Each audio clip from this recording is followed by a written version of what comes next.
When I was younger, I realized there are certain core areas that truly define success for men. Let's break this down, because the word success is probably the most overused word today. People say, "Oh, he's successful," but most of the time, that's not really true.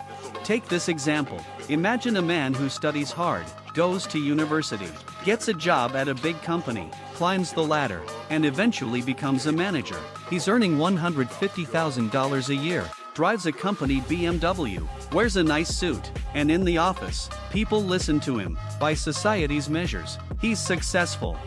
But here's the reality: outside of that building, he's a nobody. His influence doesn't go beyond the walls of his workplace. His health is probably failing because he spends all his time working and has no energy left to train. His car isn't unique, lots of people have BMWs. His so-called success is fragile and confined.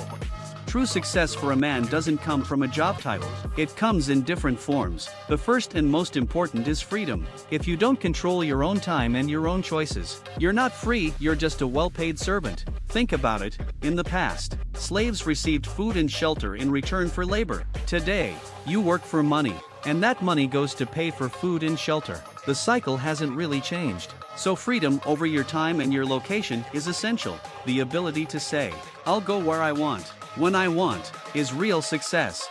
The second element is your network. Who picks up the phone when you call? Who do you have access to?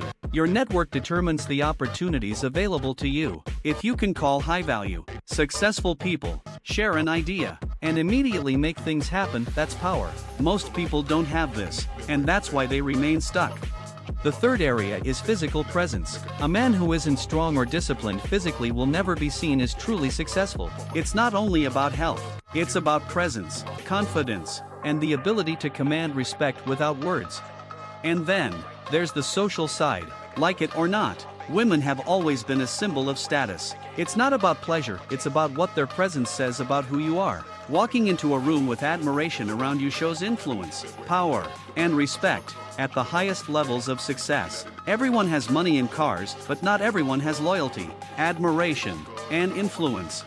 So, when I was in my early 20s, I already understood these pillars: freedom, a powerful network, physicality, and social proof, and I focused on building each of them.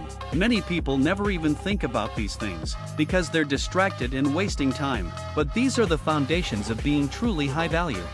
Now, compare two men. One is a manager working long hours, stuck in his office, earning a comfortable salary but chained to his job. The other has full freedom, financial power, influence, health, and presence. Which one is genuinely successful?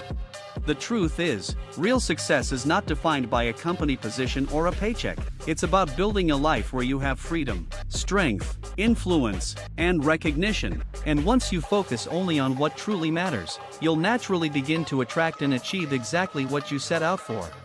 That's the difference between living as just another worker or living as the man you always dreamed you could be.